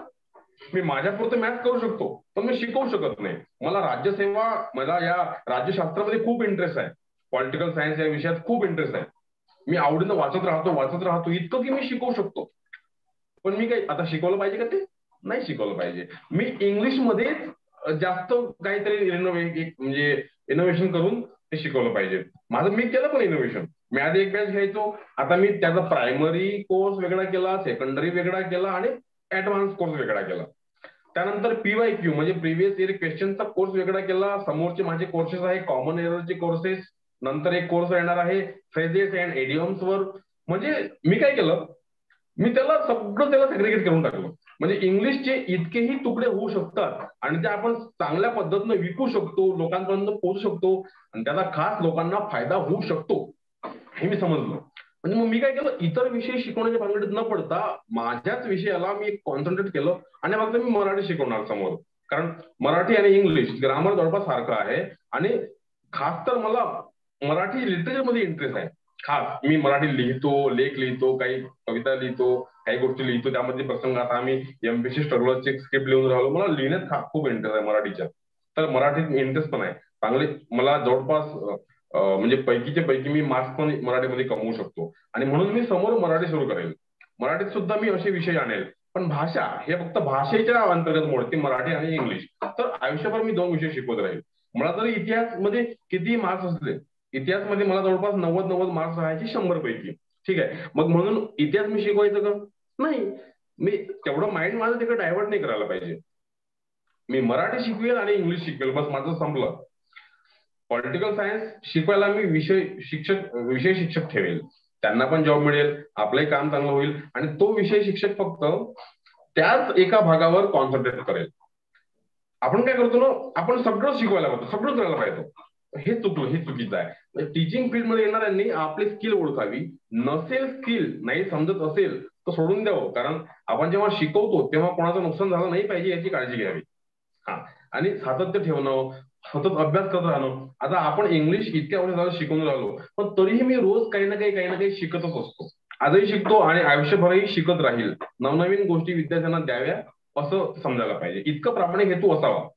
नाहीतर काय होते ना, आजकाल जे आपण बाकीचे लोक पाहून राहिलो, बाकीचे जे सिनियर सिटीजन्स पाहून राहिलो, सिनियर शिक्षक इंग्लिश शिकवणारे, त्यांच्या 15 वर्षांच्या आधीच्या नोट्समध्ये राम इट्स अ मँगो आणि गोपाल गोज टू स्कूल हेच होतं. आणि आजच्याही त्यांच्या नोट्समध्ये तेच आहे, राम इट्स अ मँगो आणि गोपाल गोज टू स्कूल. म्हणजे ते सगळं ते नाही बदललं, आपण पटकन बदलून टाकलं. तर हे बदलतं राहिलं पाहिजे शिक्षकांनी. तर शिक्षण व्यवसायात इतकं करणं गरजेचं आहे. तुम्हाला जर व्यवसाय स्टार्ट, आणि कसं आहे, गरजा बघा, इतक्या गरजा आहे ना, म्हणजे तुमच्या त्या पहिलीतल्या मुलांना पण ग्रामरची गरज आहे. मला माहित आहे, त्यांना पण ग्रामर आहे थोडंफार. मी त्यांची पुस्तकं वाचतात सीबीएसईची. पहिलीतल्या मुलांना ग्रामर आहे. माधुरी, आपण केव्हा शिकलो ग्रामर बघ? आपण 5वीला एबीसीडी शिकलो. 5वीला एबीसीडी शिकलो आपण. ग्रामर तर आपण तिकडे 8वीत शिकलो, ठीक आहे ना. मग आता पहिलीतल्या वर्गांना पण इंग्लिशची गरज आहे, इंग्लिश ग्रामरची गरज आहे. तर मग मी ते पण शोधून काढलं आणि आता त्या लोकांसाठी पण मी त्यांच्या भाषेमध्ये त्यांना इंग्लिश शिकवणार आहे. मग असं आपण ढूंढलं पाहिजे. लोकांच्या गरजा काय आहे ह्या जर माहित झाल्या ना, त्यांची उत्तर मिळतात आणि उत्तरं आपल्या व्यवसायाच्या स्वरूपात राहू शकतात. खरंय. आता ह्या इंग्लिश ग्रामर विषयी, म्हणजे तुझं जे आहे काम आहे त्याच्यावरतीच एक क्वेश्चन करेन की बऱ्याच कॉम्पिटेटिव्ह एक्झाम्स मध्ये इंग्लिश हा विषय असतोच, फक्त त्याचा जो लेवल आहे तो कमी जास्त होऊ शकतो. इझी, मीडियम, डिफिकल्ट असे त्याचे लेवल्स असतील कदाचित त्या एक्झाम्स नुसार. तर तुझा मेन आधीचा जो टार्गेट होता तो एमपीएससी आणि युपीएससी स्टुडंटसाठी, कारण की तू ते ऍडव्हान्स इंग्लिश शिकवत होतास ग्रामर, आणि म्हणजे तू एक्झॅक्टली क्वेश्चन्स पण काढतोस की ह्या इयरला हा क्वेश्चन आला होता आणि आपण काय चुका करतो वगैरे, तू खूप छान शिकवतोस. तर अशा म्हणजे जर हा कोर्स केला, ऍडव्हान्सचा जर कोर्स केला विद्यार्थ्यांनी, तर ते अजून कोणकोणत्या एक्झाम्स क्लिअर करण्यासाठी त्यांना हेल्प होऊ शकेल? बघ, कसं आहे ना, एक्झामचे स्तर असतात. तू जसं म्हटलं मला, एक्झामचे स्तर असतात एक्झामचे लेवल्स असतात त्याच्यात. सगळ्यात हाय लेवलचं इंग्लिश जर पाहिलं, ज्या ठिकाणी ग्रामर नसते, तर त्या एक्झाम्स असतात बँकिंगचे एक्झाम्स, ठीक आहे. बँकिंगचं इंग्लिश, त्यामध्ये इंग्लिश विषय हा असतो, पण त्या इंग्लिशमध्ये 100% प्रत्यक्ष इंग्लिश ग्रामर नसते. इंग्लिश ग्रामर असते एमपीएससी मध्ये, गॅझेटेड, नॉन गॅझेटेड दोन्ही पण, ठीक आहे. त्यामध्ये प्रत्यक्ष तुम्हाला change the voice, direct indirect speech, किंवा तुम्हाला नाउन, प्रोनाउन, सगळ्या ज्या गोष्टी असतात, मूड्स वगैरे असतात, फिगर ऑफ स्पीच, तर हे त्यामध्ये प्रत्यक्ष विचारते एमपीएससीच्या एक्झाम्स मध्ये. आणि एक असते सरळ सेवा भरती. म्हणजे बघ, गव्हर्नमेंटमध्ये कितीतरी डिपार्टमेंट्स आहेत, ठीक आहे ना, कितीतरी डिपार्टमेंट्स आहेत, जितके मंत्रालय तितके डिपार्टमेंट्स. तर प्रत्येक डिपार्टमेंटमध्ये कर्मचाऱ्यांची गरज आहे, क्लास 3, क्लास 4च्या कर्मचाऱ्यांची गरज आहे. मग तो पीएन असो, क्लर्क असो, की कोणीही पण असो, ठीक आहे ना. मग त्या गव्हर्नमेंटला त्या लोकांची गरज आहे, ते मग रिक्रुटमेंट काढतात, एक्झाम्स घेतात, त्यामध्ये काय एक 25 एक 100 मार्काचा टप्पा असतो. 25 इंग्लिश, 25 मराठी, 25 मॅथ आणि 25 तुमचं जनरल स्टडी. ठीक आहे ना. तर त्यामधलं जे 25 मार्कचं इंग्लिश असतं ते खूपच सोपं असतं. एकदम ते हलकं फुलकं ते विचारतात. ते आपल्याला पेपर सोडताना पण चांगलं वाटतं का हे काय चिल्लर आहे. ठीक आहे. पण ती पण लेव्हल यायला, त्यामधले पण प्रश्न सोडवायला, ती लेव्हल यायला तुम्हाला फार अभ्यास करावा लागतो ऍडव्हान्स ग्रामर कोर्सचा. कारण तो ऍडव्हान्स ग्रामर कोर्स समजला तर त्या ठिकाणी ते सोडवण्यात खूप मजा येईल. क्लास 3 क्लास 4 चे एक्झाम त्यांचे पेपर्स. ठीक आहे. दुसरी गोष्ट, जेव्हा एमपीएससी गॅजेटेड नॉन गॅजेटेड मध्ये जेव्हा इंग्लिश येतं मेन एक्झामला, ते थोडं टफ असतं. टफ म्हटल्यापेक्षा थोडं खूप स्ट्रॉंग असतं इंग्लिश. त्यासाठी तुम्हाला ऍडव्हान्स कोर्सचीच गरज आहे. ठीक आहे. कारण ऍडव्हान्स कोर्स जो आहे तो त्या लेव्हलने बनवलेला आहे मी, जे क्लास 1 क्लास 2 च्या लेव्हलचा बनवलेला आहे. ठीक आहे. मग राहिले English बँकिंगचं English grammar, bank एक्झामचं English grammar. Bank एक्झामला मात्र आपला ऍडव्हान्स कोर्स 100% प्रत्यक्ष सपोर्टिव्ह नाहीये. मग कोणी म्हटलं की सर तुम्ही बँकिंगला शिकवायला पाहिजे, बँकिंगचं इंग्लिश तुम्ही घ्यायला पाहिजे, मी त्याला हे म्हणेल की जर तुला बँकिंग इंग्लिश करायचं आहे तर तुला एमपीएससीचं इंग्लिश 100% आलं पाहिजे. कारण कसं असते ना, फरक आहे. एमपीएससी इंग्लिश मी प्रत्यक्ष शिकवतो, प्रत्यक्ष 100% शिकवतो. एमपीएससी म्हणून किंवा सरळ सेवा म्हणून त्यामध्ये ऍडव्हान्स कोर्स एकदम परफेक्ट बनवलेला आहे. म्हणजे एक लेक्चर्स मी बनवलेले आहे 1 तासांचे. असे 150 लेक्चर्स आहे, पूर्ण 150 लेक्चर्स. आणि समोर जे 50 लेक्चर्स होणार आहे 200 पैकी, तर ते लेक्चर्स कमी जास्त मिनिटांचे राहून त्यामध्ये मी व्होकॅब्युलरी शिकवलेली आहे. ठीक आहे ना. आता प्रॉब्लेम कसा होतो की बँकिंगच्या विद्यार्थ्यांना प्रत्यक्ष 100% मी शिकवत नाही. 2 शब्द वापरतो, प्रत्यक्ष आणि 100%. कारण त्यांना ग्रामर येत नाही, तर त्यांना लँग्वेज येतो. त्यांना लँग्वेज येते, एक मोठं वाक्य असते, एकदम 3 ओळींचं, 3, 4, 5 ओळींचं वाक्य असते. त्या वाक्यामध्ये फक्त एकच शब्द असतो, तो चुकीचा असतो, तो तुम्हाला शोधून काढायचा असतो. आपण त्याला कॉमन एरर्स किंवा स्पॉटिंग एरर्स म्हणतो. आता तो सहज लक्षात येणार नाही, येत नसतो. स्पॉटिंग एरर सहज लक्षात येत नाही. म्हणजे समजा एखाद्याने म्हटलं आपल्याला मराठीमध्ये, का रे तू तिकडे गेलती काय, का रे, पटकन त्याला समजते काहीतरी ऑड बोलला यार ह्या. म्हणजे का रे तू तिकडे गेली होती काय. एक तर याने का रे म्हटलं आणि गेली होती काय म्हटलं. म्हणजे का रे म्हटलं तर पुरुष येतो आणि गेली होती काय तर ती समजा महिला येते. मग हा कुठेतरी चुकीचं आहे हे समजते आपल्याला. मग तो म्हणतो की का रे हे बरोबर आहे, गेली होतीच्या ऐवजी गेला होता पाहिजे. याला म्हणतो कॉमन एरर, जे आपल्याला आपल्या भाषेमध्ये सहज समजतात, कारण आपण ते शिकून आहे, त्या भाषेमध्ये आपण वावरतो. पण इंग्लिश तशी नाहीये. जर तुम्हाला बँकिंग मधलं इंग्लिश मधलं कॉमन एरर्स पाहायचं असेल तर तुमचा अभ्यास खूप जास्त असावा, एमपीएससीचा डिटेल असावा. एमपीएससी पहिली पायरी आणि दुसरी पायरी तुमची बँकिंगची. ठीक आहे. तर बँकिंगच्या इंग्लिशमध्ये मी फार पडलो नाही. ठीक आहे. समोर त्यांचेही कोर्सेस येतील, बँकिंग इंग्लिश शिकवणारे कोर्स येतील. मला असं मधुर तुला सांगतो, मला असं थोडा अचंबा वाटतो की लोक सरळ लिहितात की या ठिकाणी बँकिंग इंग्लिशची क्लास घेतली जाईल आणि शिकवत नाही. बँकिंग इंग्लिश कोणी शिकवू शकत नाही. माझं जर मला कोणी विचारलं की कोण शिकवत बँकिंगचं इंग्लिश, मी सांगेल या अमरावतीत काय, पुण्यात काय, या महाराष्ट्रात काय, दिल्लीमध्ये जे क्लासेस आहे ते सुद्धा बँकिंगला येणारं इंग्लिश 100% शिकवू शकत नाही. कारण बँकिंगला इंग्लिश काय येईल हे सांगताच येत नाही, सांगता येत नाही स्पष्टपणे. तुम्हाला एमपीएससीचं इंग्लिश पूर्ण पाठ पाहिजे. तुम्हाला सगळं म्हणजे तो जो प्रश्न आलेला आहे तर त्या ठिकाणचा कॉमन एरर हा टेन्स मधला आहे की तो पार्ट ऑफ स्पीच मधला आहे, डायरेक्ट इनडायरेक्ट स्पीच मधला आहे, डिग्री मधला आहे, की कुठे म्हणजे कशातला आहे हा तुम्हाला समजलं पाहिजे. आणि त्यासाठी तुम्हाला पहिले एमपीएससी इंग्लिश पूर्ण करावं लागेल. आणि म्हणून जे माझ्याकडे इन्क्वायरी ग्रामर इंग्लिशच्या, बँकिंग इंग्लिशच्या, सर आम्ही बँकिंग करतो, आम्हाला इंग्लिश शिकवता काय, मी त्यांना सरळ सांगतो की तुम्हाला बँकिंग मधलं 100% आणि प्रत्यक्ष ग्रामर मी शिकवणार नाही. पण त्याला जे आवश्यक आहे तर ते एमपीएससीचं इंग्लिश आहे. हा तो फरक आहे त्या ऍडव्हान्स कोर्समध्ये. ऍडव्हान्स कोर्स क्लास 1 क्लास 2 ला येऊ शकतो. म्हणजे मोठ्या एक्झाम, बँकिंगच्याही पेक्षा खूप मोठ्या एक्झाम ज्या आपण देतो, पाहतो आपण समाजामध्ये, तर त्यामध्ये आपला ऍडव्हान्स कोर्स येतो. आणि ज्या खालच्या स्तराचे एक्झाम आहे क्लास 3 क्लास 4 त्यांना तर ते आहेच, त्यांना तर आवश्यकच आहे, ठीक आहे ना. पण बँकिंगचं स्तर वेगळं आहे आणि आपला ऍडव्हान्स कोर्स सर्वांसाठी आहे, सर्वांसाठी टोटल आहे. आता कसं आहे की तुझं वन मॅन आर्मीच आहे बऱ्यापैकी, आता तरी आजपर्यंत तरी. हो हो हो, आणि खरंच त्याच्यातून तुला बरंच शिकायला मिळालं. पण ज्या वेळेला तू हे स्टार्ट केलंस किंवा आताही तू काम करतोस, तर तुझ्यासाठी सगळ्यात मोठे चॅलेंजेस काय आहेत हे करण्यामध्ये? चॅलेंजेस म्हणजे कसं असतं ना, प्रत्येक गोष्टी तुम्ही काही पण करा, चॅलेंजेस तर तुम्हाला येणारच आहे. आणि चॅलेंज आल्यामुळे काय होते, मी तर म्हणतो यायला पाहिजे चॅलेंजेस. मला पण पाहिजे चॅलेंज म्हणजे किती दम आहे, ठीक आहे ना. चॅलेंज यायलाच पाहिजे. चॅलेंज आल्यानंतर काय होते ना, आपल्याला ज्या गोष्टी माहित नाहीये त्या आपण करण्यास 10 पुस्तकं धुंडाळतो. अरे यार चलो, हा प्रश्न मला पण समजला नाही, मग याचं उत्तर कुठे मिळेल. मग मी आता महाराष्ट्राचं जे पुस्तक आहे, काय होतं ना, एक गोष्ट आहे, मार्केटमध्ये नवीन इंग्लिशचं पुस्तक आलं की ते माझ्या लायब्ररीमध्ये येऊन जातं. मी नेमानं करतो. कोणीही इंग्लिश ग्रामर लिहा, ते पुस्तक माझ्याकडे आहेच, ठीक आहे. आणि आता हे जे पुस्तकं काढते मराठी या महाराष्ट्रातले जे लेखक लोक आहेत त्यांच्या तर माझ्याकडे आहेत. पण मी याशिवाय काय स्टॉक तयार केला, मी UP बिहारचे जे कॉम्पिटेटिव्ह एक्झामचे इंग्लिश ग्रामरचे पुस्तक आहे ते पण मागवायला सुरुवात केली. त्यामध्ये नवीन काय मिळतं ते पाहायला सुरुवात केली.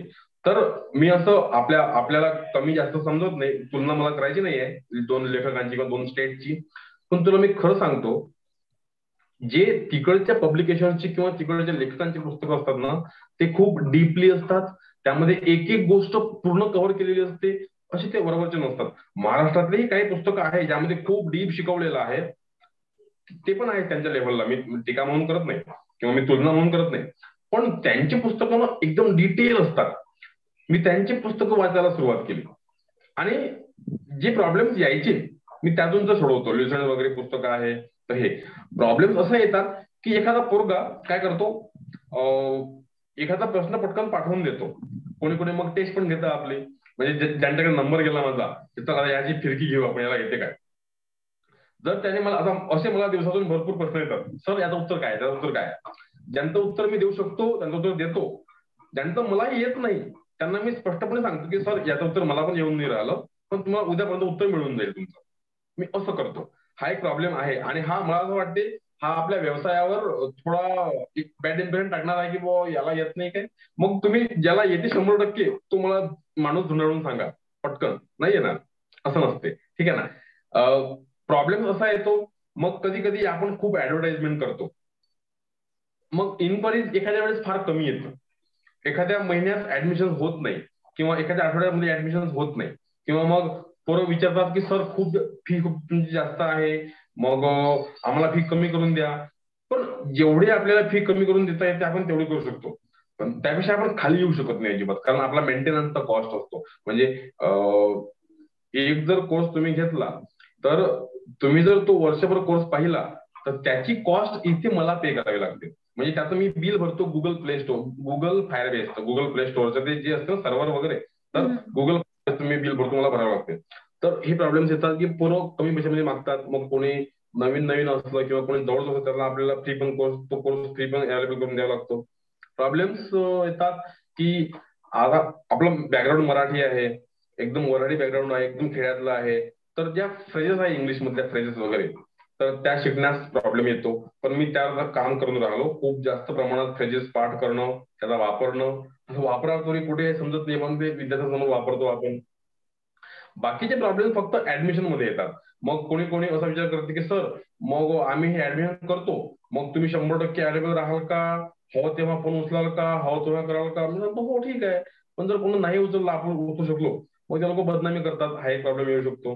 किंवा असं सध्या तरी मला इतके प्रॉब्लेम म्हणजे फार काही प्रॉब्लेम मला आले असं नाही, कारण येणाऱ्या संभाव्य प्रॉब्लेम्स ना मी डोक्यात ठेवूनच काम करत असतो प्रत्येक गोष्टी. तर फार काही प्रॉब्लेम्स आलेच तर त्याला मी इझिली त्याला फेस करून घेतो, असं आतापर्यंत मी केलेले आहेत. समोर पाहू आता. आता सगळ्यात मोठा प्रॉब्लेम माझ्याकडून कोणता येणार आहे तो सांगतो. हे जे ऍप्लिकेशन आहे, जसं आता बायजूस आपण पाहतो किंवा आपण वेदांतू पाहतो, हे खूप मोठे मोठे ब्रँड आहे. अगदी म्हणजे ICC ने 2023 पर्यंत बायजूसला पार्टनर बनवलेला आहे. ते इतके मोठे ब्रँड बनलेले आहेत ते. तर त्यांना इथपर्यंत यायला खूप प्रॉब्लेम्सना फेस करावा लागला असेल. मला पण येतात. मी मागं काय केलं होतं ना, मी माझा ऍप लोकांपर्यंत पोहोचवा आणि त्यामधले काही पर्सेंटेज तुम्ही घ्या असं एक ऑफर ठेवली होती लोकांकडे. मग मी जॉब ऑफर्स काढले, जॉब घेतले, म्हणजे जॉब ऑफर्स काढली, नोटिफिकेशन काढल्या, बाकायदा त्याचे इंटरव्ह्यूज घेतले, जागा काढल्या, लोकांना आपण तयार केलं, टीम बनवली की माझं ऍप्लिकेशन आहे लोकांपर्यंत पोहोचवा आणि तुमचा तुम्ही जो खर्च येतो तुमचा एक जॉबचा, तो जॉबच आहे माझा, तर तुमचा एक जो खर्च येतो तर तो तुम्हाला मी तुमच्याच पैशातून त्याच ऍडमिशन मधून एक पर्टिक्युलर अमाऊंट तुम्हाला मी देईल. मी सगळं केलं हे, पण तुला सांगतो खूप मोठी टीम पण तयार केली होती. त्यांना ट्रेनिंग दिलं, हे सगळं गोष्टी कळल्या, त्यांना वेळोवेळी फोन करून सांगितलं, त्यांना वेळोवेळी फोनवर त्यांच्याबद्दल बोललं प्रत्येक. पण आज या 4 महिन्यामध्ये 4-6 महिन्यामध्ये त्या टीम मधला एकही पोरगा टिकून नाही आहे. निगेटिव्हिटी बोलतात लोक. सर मग तो जॉब असा पाहिजे होता का काम करावा आणि पैसे द्या. पण हे सर चॅलेंजिंग जॉब आहे, हे सर टार्गेट बेस्ड जॉब आहे, टार्गेट जर पूर्ण नाही झालं तर पैसे मिळणार नाही, आम्हाला असा जॉब करायचा नको. तर या गोष्टीत मला थोडं काम करायचं आहे. दुसरी गोष्ट, मला प्रत्येक शहरामध्ये, प्रत्येक जिल्ह्याच्या ठिकाणामध्ये माझं एक सेलिंग ऑफिस तयार करायचं आहे. सेलिंग ऑफिस म्हणजे आता कसं आहे, मी ऑनलाईन आहे, कोणीतरी पालक विश्वास ठेवणार, म्हणजे 100% विश्वास ठेवण्यास कोणी एकदम धजावत नाही की बुवा आपण पैसे भरून द्यावं 5,000 रुपये आणि मग हा आपल्याला दिसलाच नाही, याचं बंदच पडलं, मग विश्वास कोणा ठेवावा. मग आम्ही काय करून राहिलो, प्रत्येक जिल्ह्यामध्ये एक ऑफिस तयार करेल, साताऱ्यामध्ये पण एक ऑफिस निघेल, प्रत्येक जिल्ह्यामध्ये एक सेलिंग ऑफिस तयार करेल. ऑफिसमध्ये सगळ्या गोष्टी असतील आणि तुम्ही ऑफिसला भेट द्या, तुम्ही त्या ठिकाणी ऍडमिशन करा. असं हा सगळ्यात मोठं टार्गेट आहे माझं की महाराष्ट्रभरात ऑफिसेस तयार करणे, त्या ठिकाणी माणसं ठेवणे आणि व्यवसायावर म्हणजे सेलिंग जास्त वाढवणे. सध्या कसं आहे ना, माझं स्टेटस पाहून, फेसबुकला काहीतरी पाहून, युट्यूबला ऍड पाहून, एखादी ऑफर पाहून लोक ऍडमिशन करून घेतात. पण ज्या प्रमाणात पाहिजे आहे त्या प्रमाणात अप्रोच होत नाही, कारण सगळं ऑनलाईन आहे. त्यांना जर आपण ऑफिस दाखवलं, सगळं आपलं काम दाखवलं, सगळ्या गोष्टी केल्या, तर आता हे कोरोनामुळे तर शक्य होऊन नाही राहिलं हे सगळं, कारण पब्लिक मीटिंग सगळं बंद आहे. पण जेव्हा हा काळ लुटून जाईल तेव्हा मी सगळं माझं फोकस करेल माझ्या सेलिंगवर आणि ऑफिसेस तयार करण्यावर. तर ते सगळ्यात मोठं चॅलेंज असेल माझ्यासाठी. आतापर्यंत चॅलेंज नाही आले मला, पण समोर मात्र खूप मोठे चॅलेंजेस आहे, कारण मला माझं एबीसी एज्युकेशन बायजूसच्या मागं न्यायचं आहे. हो हो हो. आता काहीच प्रश्न उरलेत, त्यातला एक महत्वाचा प्रश्न म्हणजे, कारण की तू MBA मुंबईमध्ये केलंस आणि ऑफकोर्स महाराष्ट्र CET दिल्यानंतर मग ते आपल्याला ऍडमिशन मिळालं होतं त्या कॉलेजला. पण तू ठरवलं होतंस का त्यावेळेला की मला मुंबईतच करायचंय, किंवा मी काही कॉलेजेस शॉर्टलिस्ट केलेत आणि त्यापैकी मला कुठल्या कॉलेजला पर्टिक्युलर म्हणजे टार्गेट आहे की बाबा ह्या पैकी करेन मी? हा खूप मोठा मुद्दा ऍक्च्युली. आम्ही ज्या ठिकाणी MBA CET चे क्लासेस केले होते, तर ते जे सर आहे रितेश मुंदडा सर अमरावतीचे, तर त्यांनी जवळपास सगळे एक्झाम क्रॅक केल्या. त्यांनी मी म्हणे दरवर्षी MBA एक्झाम देतो, मला एकदम मला एकदम हाय स्कोर मला घ्यायचा आहे, मला MBA करायचं नाहीये, मला स्कोर घ्यायचा आहे हा मोठा. तर आणि त्यांनी काय सांगितलं, खूप मोठा माणूस आहे, त्यांनी सांगितलं की तुम्हाला MBA जर करायचं असेल म्हणे तर तुम्ही अमरावतीमध्ये करू नका. त्यांनी मला सरळ सांगितलं आम्हाला. मी त्यांना एक पर्सनल विचारलं होतं की सर म्हटलं MBA कुठे करायचं, आपण नवीन असतो ना, समजत नाही नेमकं कुठं करावं, काय करावं, आपण एकदम लहानचा असतो, एकदम जम ग्रॅज्युएट झालेला असतो की नेमकं कसं आपल्या सगळं नवीन असते. मग त्यांनी मला सांगितलं की MBA करायचं असेल तुला तर तू मुंबईत कर, तू अमरावतीमध्ये करू नको, पुण्यात जाऊ नको. पुणे इज लाईक एज अमरावतीमध्ये, काही हरकत नाही, तुम्ही अमरावती करा, नागपूर करा, की तिकडे पुण्यात करा, की औरंगाबादमध्ये करा, हे सगळं MBA आहे. आणि आपण जे केलं ते MMS होतं. MMS होतं. MMS MBA म्हणजे यांचं उर्वरित महाराष्ट्राचं काय असते, MBA MMS आणि आपलं असते MMS MBA, नाही का. कारण तिकडे BMS असते त्या ठिकाणी, इथे BBA असते, BBA MBA, तिकडे BMS MMS असं असते. तर मग त्यांना मी विचारलं का बसा तुम्ही असं का सांगता की मुंबईलाच करावं. ते म्हणे जे शिक्षण मुंबईमध्ये आहे MBAचं ते तुला कुठे मिळणार नाही महाराष्ट्रातलं. आणि मग मी ठरवलं की MBA करायचं तर मग मुंबईतच करायचं. त्याचा फायदा असा झाला, तुला आठवते हे सगळं MBA उर्वरित महाराष्ट्रामध्ये काय असते, फोकस असते त्यांचा अभ्यासावर. तुम्ही इतकी मोठी पुस्तकं वाचा, एक एक्झाम येईल ती एक्झाम क्रॅक करा आणि कुठेतरी जॉब शोधा. मुंबईमध्ये आपल्याला किरण यादव सर असो की कोणतेही सर असो, कोणीही असो, त्यांचं नाव जास्त मी, कारण त्यांच्यासोबत आपला जास्त पाला पडला होता, आपण त्यांच्यासोबत थोडा पंग घेतला होता, भरपूर गोष्टी केल्या होत्या. ठीक आहे.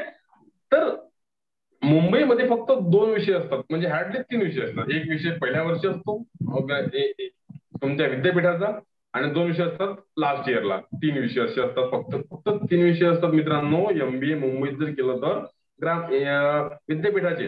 आणि सगळे विषय शिक्षक म्हणजे सगळे विषय मग ते क्लास तुमच्या कॉलेज लेवलला असतात. पूर्ण एक्झाम पूर्ण होतात, पण प्रॅक्टिकल गोष्टीवर जास्त भर असतो. म्हणजे त्यांनी आपल्याला जॉबही करायला सांगितलं, जॉब म्हणतो, त्यांनी आपल्याला व्यवसाय करायला सांगितलं. तू कोणता व्यवसाय केला होता? आम्ही साड्यांचा केला होता. तू कोणता व्यवसाय केला होता?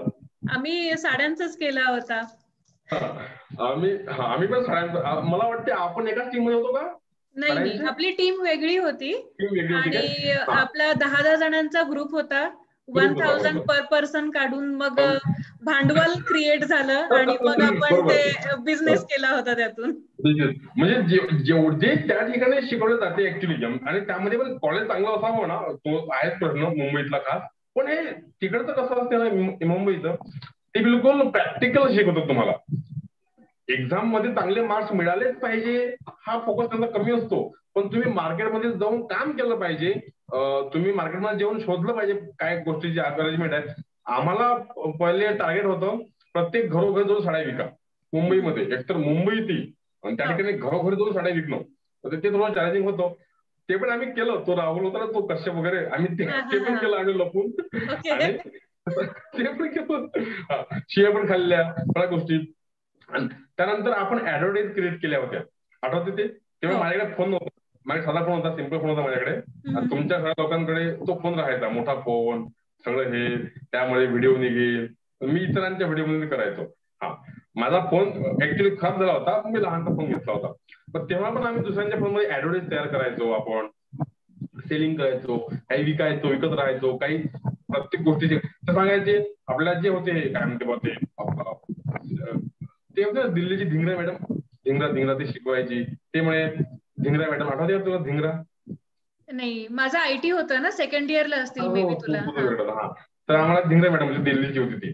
ती सांगायची की बघ तुम्ही या ठिकाणी जा, तुम्ही या शोरूम मध्ये जा, त्या शोरूमचं फक्त आम्हाला एक डिझाईन काढून द्या, त्या शोरूम मध्ये काय काय ठेवलेलं आहे त्याबद्दल नाव लिहून आणा.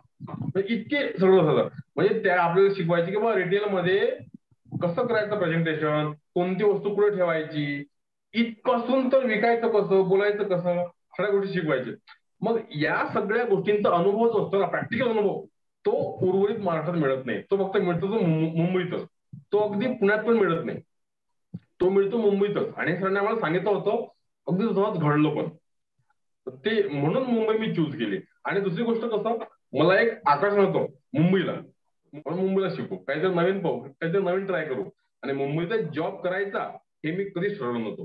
मी तेव्हा पण म्हणायचो पोरांना, आमच्या रूम पार्टनर्सला, मुंबई फक्त एक आलो, फिरलो, मौज मजा केली, पाहिलं, इतक्या पुरती ठेवावी. मुंबईमध्ये जाऊन जॉब करून लाईफची अशी तशी करू असं नाही ठरवलं. तो मुंबईमध्ये ते आहे ना सगळं कॉमन लोक, ते सगळं आपण पाहिलेलं आहे. जॉब करते दिवसभर, हे ते सगळं तुका म्हणे हेला पाणी वाहता वाहता मेला, ते नाही करायचं, काहीतरी वेगळं करायचं. आणि मुंबई ठेवायची आपल्या आयुष्यात. मुंबई माझी आवडती सिटी आहे माझी, खूप जास्त मला मुंबई आवडते. पण ती सिटी ठेवायची फक्त जाणं, खाणं पिणं, मौज मजा करणं, जाणं फिरणं, फॅमिली सोबत, मित्रमंडळी सोबत, बस, आणि आपल्या घराकडे वापस. बरोबर, असं ठेवायचं. Good good good. एक रॅपिड फायरचा राऊंड करूया आपण. तुला जे इन्स्टंट जे सुचेल ते तू एका शब्दात सांगशील. बिलकुल, 100%. हो. तुझी स्ट्रेंथ काय? पहिला प्रसंग आहे ऍक्च्युली रॅपिड फायरचा. तुझी स्ट्रेंथ काय? हो हो हो, म्हणूनच म्हटलं तुझ्याशी ते करावं.